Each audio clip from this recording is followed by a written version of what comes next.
Halo Bapak Ibu. Wow, luar biasa. Kita sudah di bulan 12 ya. Sudah di penghujung. Tanpa terasa 1 tahun kita sudah berjalan ya, 11 bulan. 1 bulan lagi kita akan selesai dengan tahun 2024. Semangat gak? Masih semangat ya? Amin ya. Wow, luar biasa. Sudah 12 tema kita lewati. Kita makan setiap bulan. Kenyang gak? Kenyang ya? Wow, luar biasa. Gereja ini bertumbuh karena ada rema yang Tuhan taruh setiap bulan di dalam kehidupan kita bergereja, dan kita mau tumbuh di dalamnya ya. Tema bulan ini adalah hikmat Allah turun atas orang yang takut akan Tuhan. Katakan amin. Siapa di sini yang takut akan Tuhan? Wow, semuanya ya, luar biasa ya. Karena orang benar itu harus takut akan Tuhan. Ya. Nah, saya ambil ayatnya dari bentar ini. Oh, belum di. Oke. Ya, dari Yakobus 3 ayat 17. Dikatakan apa di sana? Tetapi hikmat yang dari atas adalah pertama-tama murni, ya. Selanjutnya pendamai, peramah, penurut, penuh belas kasihan, dan buah-buah yang baik, tidak memihak dan tidak munafik. Haleluya. Beri tepuk tangan dong. Ya. Luar biasa ya. Tema yang menguatkan saya juga ini, ya, hikmat Allah turun atas orang yang takut akan Tuhan. Ya, saudara, apa arti kata hikmat?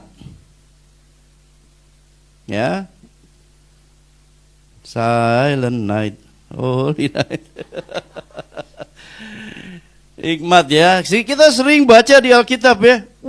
Hikmat itu banyak loh, kata-kata hikmat kalau saya perhatikan di dalam Alkitab ya.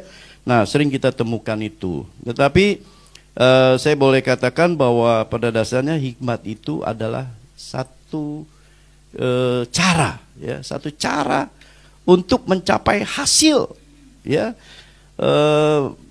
Membuat kita menjadi orang yang betul-betul dikehendaki Allah dalam hidup kita. Katakan amin dong. Ya, satu cara ya yang Tuhan berikan kepada kita untuk kita benar-benar bisa menjadi orang yang berkenan di hadapan Tuhan. Itulah hikmat. Makanya hikmat itu sesuatu yang luar biasa, sesuatu yang penting dalam hidup saudara dan saya. Ya. Jadi hikmat yang murni, dikatakan hikmat yang murni. Wah, hikmat yang murni artinya hikmat yang suci, hikmat yang bersih. Ya, jadi murni. Ya, nah inilah sifat daripada hikmat. Coba kita pelajari sifat hikmat Tuhan itu apa. Hikmat Tuhan itu sempurna ya. Nah ini kita harus pahami bahwa hikmat Tuhan itu membawa kesempurnaan. Saudara mau menjadi sempurna? Amin. Miliki hikmat Tuhan. Hanya melalui hikmat Tuhan yang membawa kita kepada kesempurnaan. Saudara mau kudus? Amin. Hikmat Tuhan miliki. Tanpa hikmat Tuhan, saudara tidak akan pernah kudus dan saudara tidak akan pernah sempurna. Amin. Jadi Bapak Ibu, hikmat harus kita miliki. Yang kedua, dia adalah sumber kehidupan.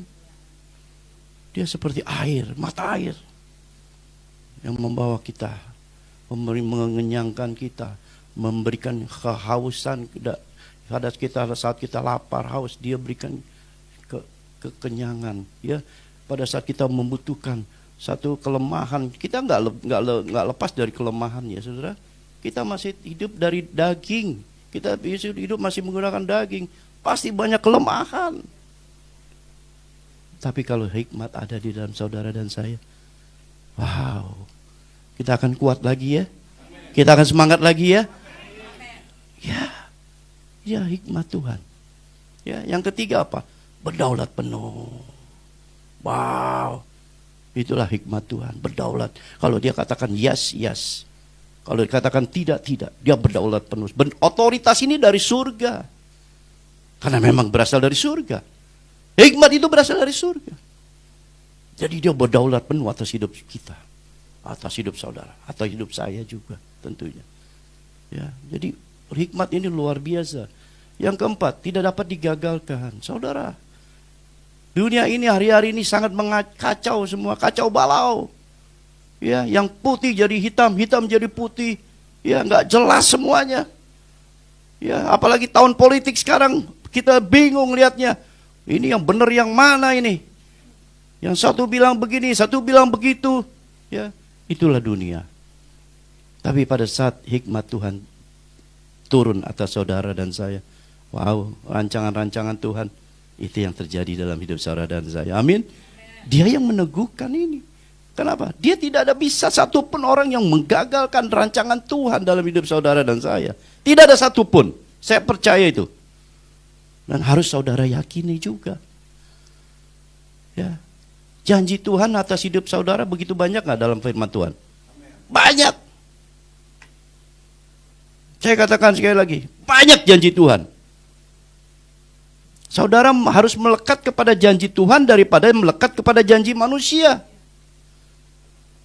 Jadi saudara harus percaya, tidak ada satupun janji Tuhan yang dapat digagalkan dalam hidup saudara. Kalau, ya ada syarat juga, kalau saudara takut akan Tuhan, hidup melekat dengan Tuhan, hidup intim bergaul karib dengan Tuhan, maka janji-janji Tuhan semuanya akan terjadi. Saudara akan mengalami yang namanya janji-janji Tuhan dalam hidup saudara. Ya, kesaksian Pak Elimelek luar biasa. Ya, sangat luar biasa. Ya, begitu dahsyatnya ya hikmat Tuhan bekerja dalam hidup Pak Elimelek.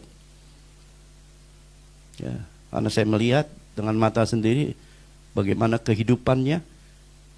Ya, saya sama tim ke sana harus berjibaku ya, berjibaku lewati pematang sawah, lewati segala macam sehingga baru bisa sampai ke lokasi. Dan pulangnya juga kami berjibaku juga. Mobil harus terperosok di sawah. Ya, harus ditarik dengan puluhan orang baru bisa keluar. Tapi saya percaya, lihat, tidak ada satupun rancangan Tuhan yang gagal. Tuhan tetap bekerja. Tuhan tetap mendampingi orang-orang yang berharap kepada Dia. Jadi Bapak Ibu, ini luar biasa ya. Kita percaya juga hikmat harus diperjuangkan.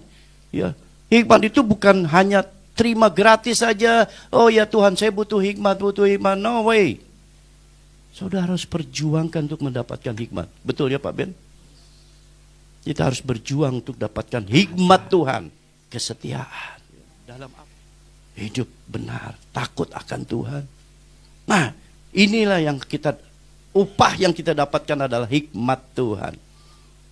Saya percaya gereja ini juga karena ada hikmat Tuhan bisa berjalan sampai hari ini. Bukan karena hebatnya kita, bukan. Kita ini nggak ada apa-apanya. Tapi karena hikmat Tuhan memimpin gereja ini. Hikmat Tuhan juga yang mengadakan dan beracara di gereja ini. Amin. Jadi Bapak Ibu, luar biasa harus kalau kita taat kepada Tuhan, kita setia kepada Tuhan. Wow. Hikmat Allah harus memimpin hidup kita. Agar hidup kita terjadi perubahan menuju kekudusan dan kesempurnaan. Tanpa hikmat Tuhan, saudara nggak akan pernah kudus. Tanpa hikmat Tuhan, saudara tidak akan pernah sempurna. Jadi, harga hikmat. Hikmat itu lebih dari emas. Hikmat itu lebih dari perak. Dengan apapun, saudara tidak bisa beli hikmat. Hikmat itu hanya berasal dari Tuhan.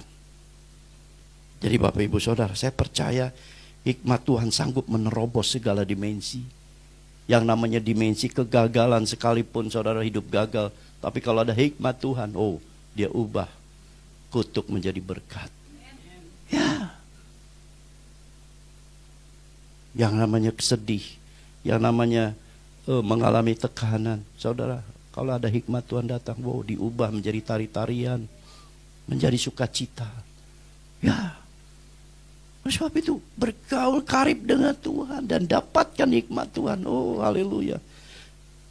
Terlalu mahal kalau kita hidup ya disia-siakan ya, berjalan sendirian tanpa Tuhan.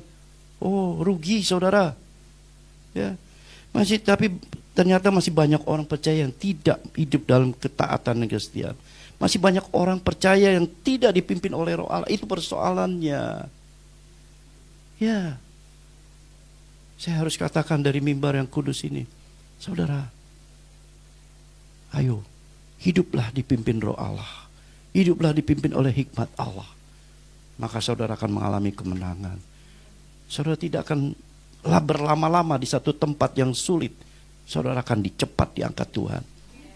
Kalau saudara mengerti bagaimana cara jalan keluar dalam persoalan hidup. Siapa di sini yang tidak mengalami masalah? Saya kira semua mengalami masalah. Semua mengalami persoalan. Yes, saya juga mengalami persoalan. Siapa yang tidak mengalami kesulitan hidup? Yes, semua mengalami. Tapi ingat, ada hikmat Tuhan. Itu adalah solusi. Memiliki hikmat Tuhan untuk mendapatkan jalan keluar bagi saudara dan saya. Tanpa hikmat Tuhan, kita tidak ketemu jalan keluarnya. Hikmat Allah harus memimpin kita, memimpin hidup kita, sehingga terjadi perubahan. Ya.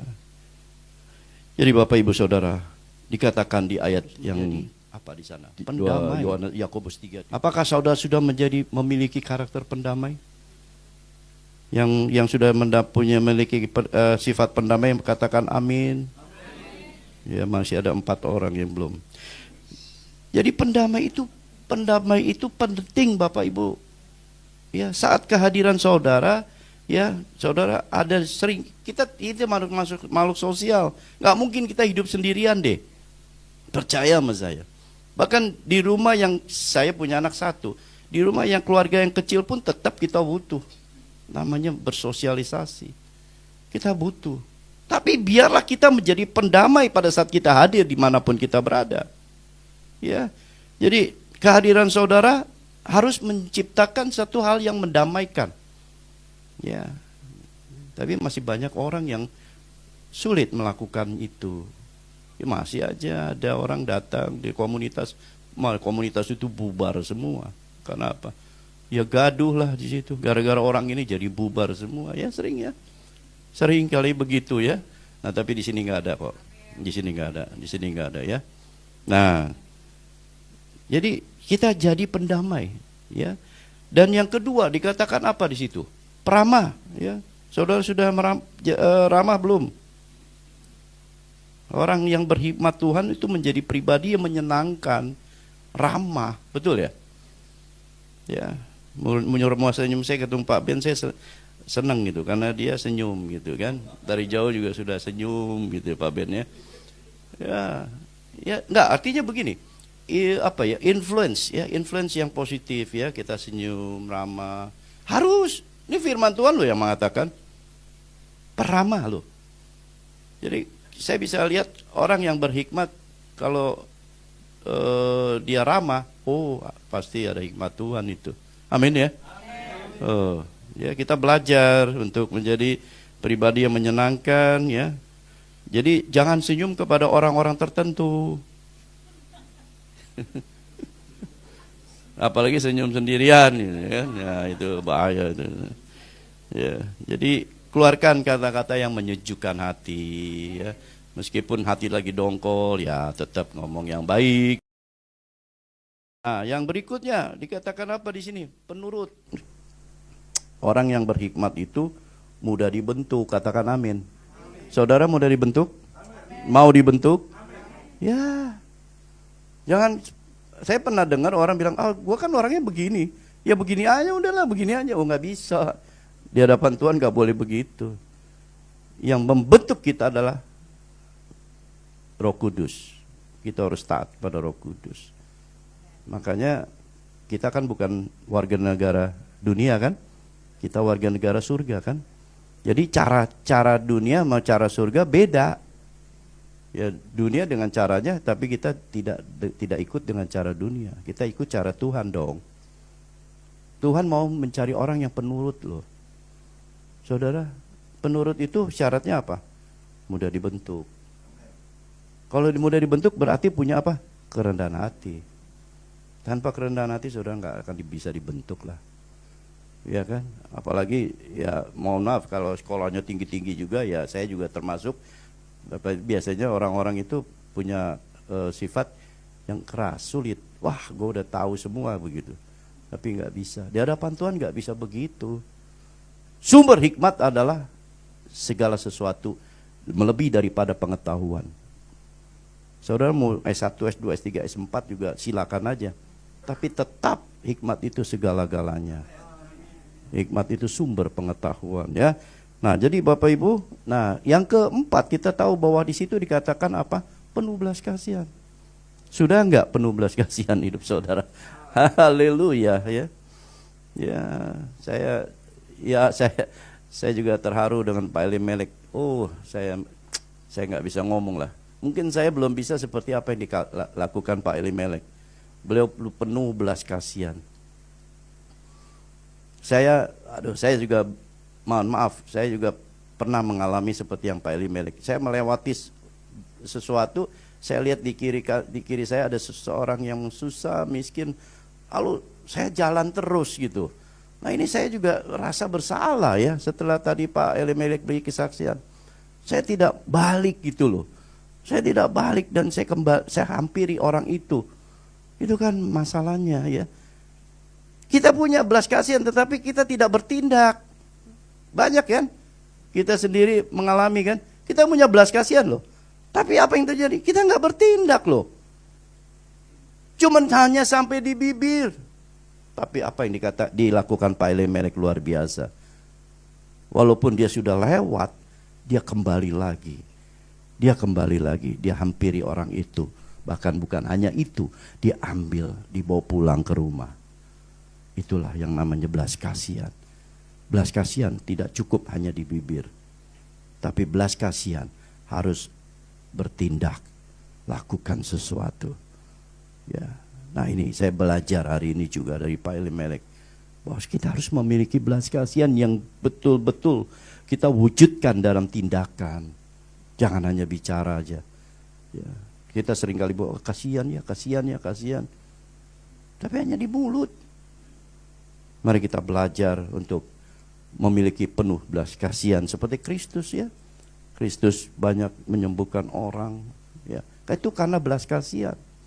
Dia nggak nanya, kamu agamanya apa? Enggak.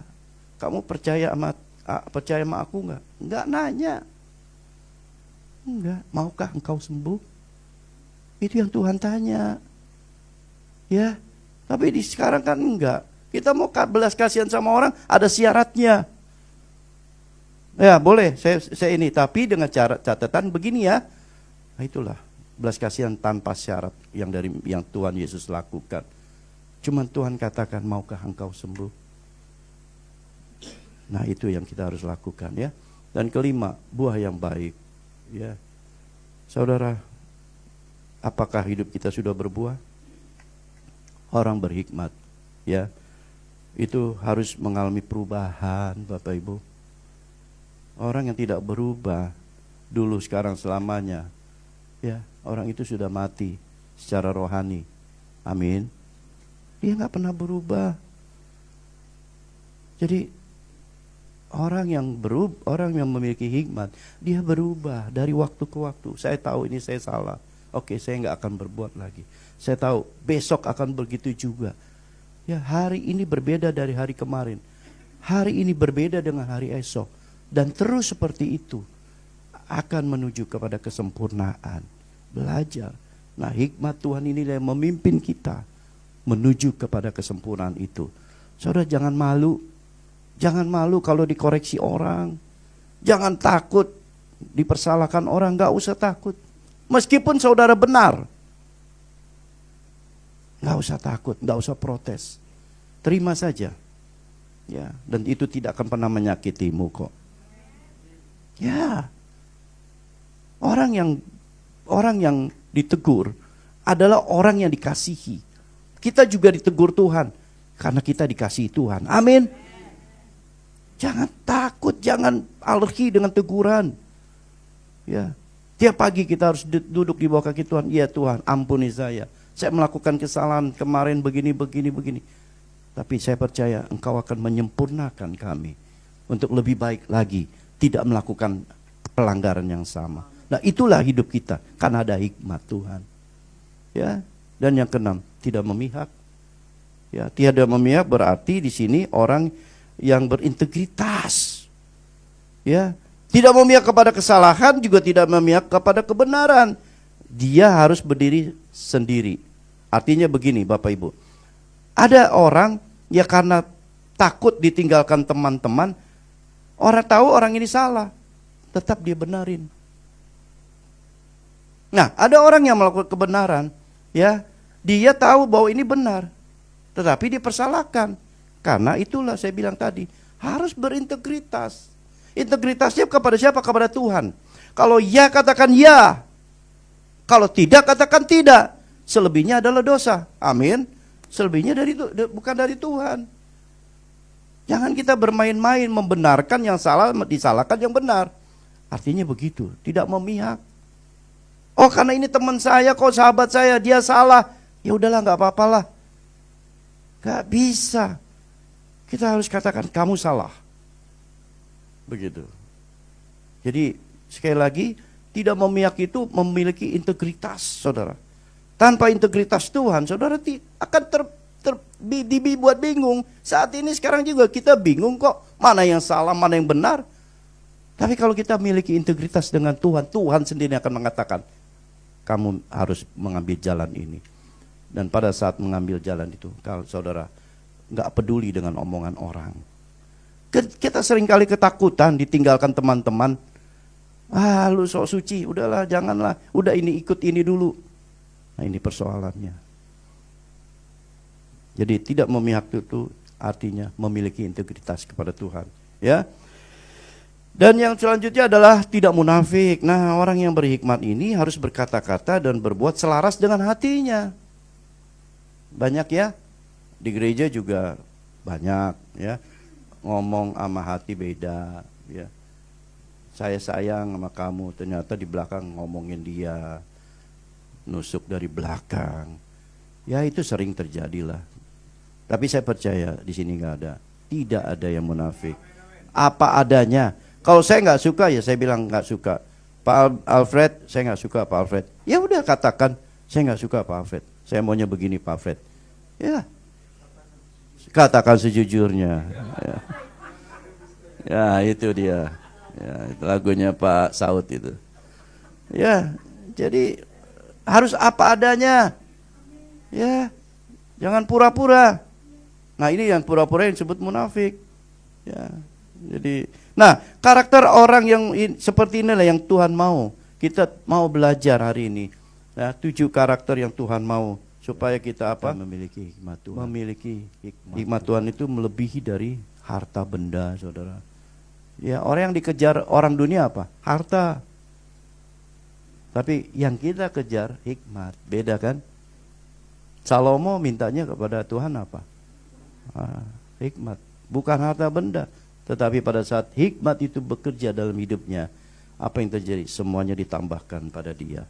Ini luar biasa. Ya, jadi saya percaya kita akan menjadi saran empuk iblis dan hanyut terbawa arus dunia yang semakin jahat. Ya, semakin jahat. Percaya deh, dunia ini semakin jahat. Ya, kemarin saya dapat artikel lagi satu dari United Nation PBB katanya. Musuh besarnya adalah orang-orang Kristen, gereja-gereja katanya, ya, karena iman percayanya itu membuat gaduh, katanya, membuat dunia ini jadi terpecah-pecah. Ya, itu kan iblis itu kan statementnya iblis. Tapi memang sudah dinyatakan bahwa akan ada dunia kan, semua akan dikuasai oleh si jahat itu. Nah, saya percaya kita nggak akan seperti itu. Kalau kita melekat dengan Tuhan dan kita miliki hikmat Tuhan, ya, kita akan tahu kemana kita harus jalan. Kita nggak takut apapun yang terjadi, ya, karena ada Tuhan yang menyertai kita. Jadi hikmat Tuhan itu membedakan mana kehendak Allah dan mana yang bukan kehendak Allah. Ya, kadang-kadang kan suara hati bisa juga kan bermain di dalam hidup kita kan.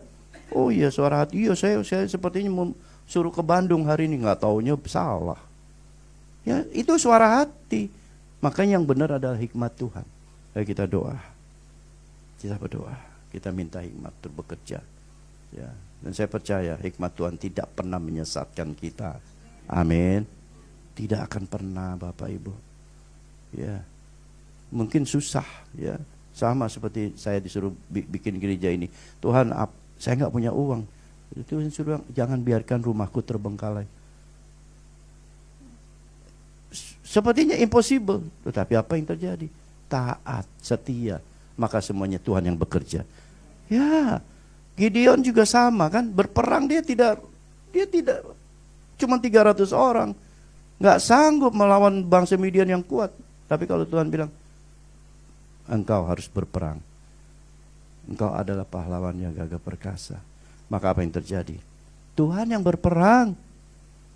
Bukan Gideon, kita juga sama. Cuman kita harus responi apa yang Tuhan mau. Kita tahu itu berasal dari Tuhan, kita harus kerjakan. Maka segala sesuatunya Tuhan yang menyediakan. Jadi hikmat Tuhan harus, ya. Nah, hikmat adalah apa? Gift, anugerah. Saudara mau terima anugerah dari Tuhan? Gift, yaitu hikmat. Saya percaya kalau saudara punya hikmat Tuhan, keren deh saudara. Perubahan terjadi deh. Ya, saya sampai ngiri sama Pak Ben ini. Ayat Alkitab hafal semua. Saya satu ngafalin juga susah banget gitu kan. Sama ya Pak Ibu Tere ya. Tapi Pak Ben luar biasa karunianya. Iya. Karunianya, enggak, itu karunia anugerah, Pak, luar biasa. Jadi, tapi setiap orang berbeda-beda anugerahnya, giftnya beda-beda loh. Tuhan nggak mungkin sama memberi gift. Mungkin Pak Ben kelebihannya di sana, tapi saya ada kelebihan lain yang Pak Ben nggak punya. Iya kan? Kita nggak boleh, saya jadi seiri atau gimana, enggak. Terima kasih Tuhan. Iya kan? Engkau begitu baik, engkau adil, engkau memberikan yang terbaik buat kita, ya kan? Jadi saya percaya pemain keyboard boleh nggak temanin saya? Boleh dong, ya. Jadi kita percaya permulaan hikmat adalah takut akan Tuhan dan mengenal yang Maha Kudus adalah pengertian. Itu dia, luar biasa ya. Kita harus pengertian ya. Jadi pengenalan akan Tuhan itu adalah pengertian. Kita harus lebih mengenal Dia. Ku bawa hidupku sekarang ke tempat kudus-Mu Tuhan. Di mezbah-Mu ku serahkan seluruh hidupku. Penuhi hatiku sekarang dengan urapan yang baru, agar aku lebih lagi mendengar suara-Mu. Jadikan aku Tuhan rumah doa-Mu, agar semua suku bangsa datang menyembah-Mu. Jadikan aku Tuhan rumah doa-Mu, agar semua suku bangsa datang menyembah-Mu. Hikmat itu anugerah khusus yang diberikan Tuhan bagi orang percaya. Jadi Kita percaya kepada Tuhan, ya sudah. Tapi apakah kita punya hikmat Tuhan dalam hidup saudara dan saya? Ini yang menjadi pertanyaan. Apakah kita terus berjalan dengan pikiran kita, dengan hati nurani kita? Maka dikatakan bahwa harus mendengar suara Tuhan. Harus dengar suara Tuhan. Hikmat begitu spesial ya. Tidak ada satupun di muka bumi ini yang menjual hikmat. Hanya Tuhan yang punya. Itu ada satu-satunya milik Tuhan, yang diberikan kepada saudara. Diberikan kepada saudara. Untuk apa? Agar saudara tidak tersesat. Tanpa hikmat Tuhan, saudara akan tersesat semua. Makanya hikmat itu lebih berharga dari emas, dikatakan itu. Kekayaan, uang, jabatan yang saudara miliki pun tidak ada artinya dibandingkan hikmat Allah. Yang membawa keselamatan adalah karena tuntunan hikmat untuk kita bisa sampai ke surga. Amin. Oleh karena itu kita harus berusaha untuk mengejar dan mendapatkan hikmat Tuhan. Bisakah kita mendapatkan itu? Bisa. Tuhan mengatakan apa? Aku mengasihi orang yang mengasihi aku, dan orang yang tekun mencari aku dan mendapatkan aku. Saudara sudah tekun mencari Tuhan? Harus.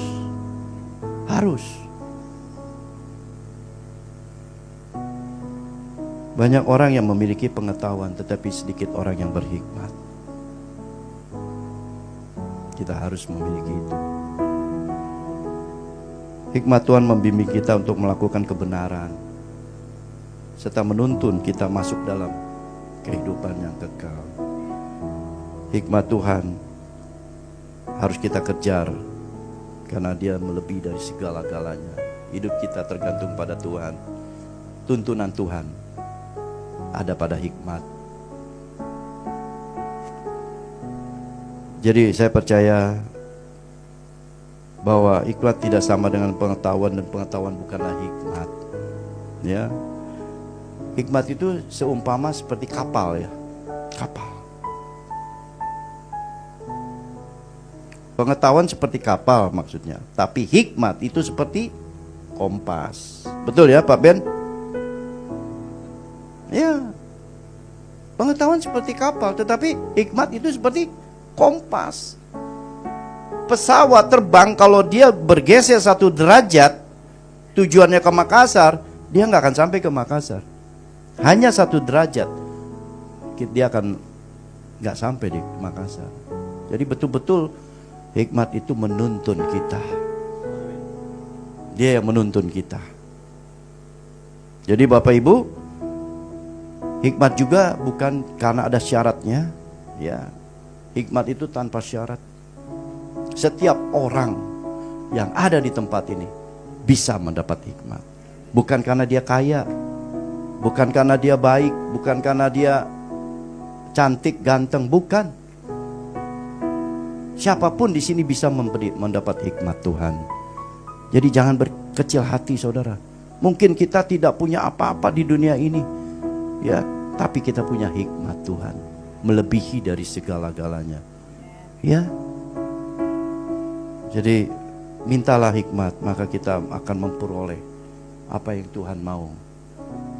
Arah yang kemana kita harus berjalan, itu adalah karena tuntunan Tuhan melalui hikmat kita. Jadi kita bulan Desember ini kita merayakan apa? Kelahiran Tuhan ya. Kita percaya sumber hikmat itu adalah siapa? Yesus. Kita lihat ayatnya 2 ayat 7 dan 8. Apa dikatakan di situ? Tetapi yang kami beritakan ialah hikmat Allah yang tersembunyi dan rahasia, yang sebelum dunia dijadikan telah disediakan Allah bagi kemuliaan kita. Hikmat Allah yang tersembunyi yaitu Yesus. Yesus. Banyak orang yang tidak paham saudara. Dikatakan tidak ada dari penguasa dunia ini yang mengenalnya. Ya. Sebab kalau sekiranya mereka mengenalnya, mereka tidak menyalibkan Tuhan yang mulia. Amin. Dunia tidak mengenal sang hikmat itu. Padahal dialah hikmat Allah yang sudah ada sebelum dunia dijadikan. Dia adalah sumber hikmat kita, Bapak Ibu.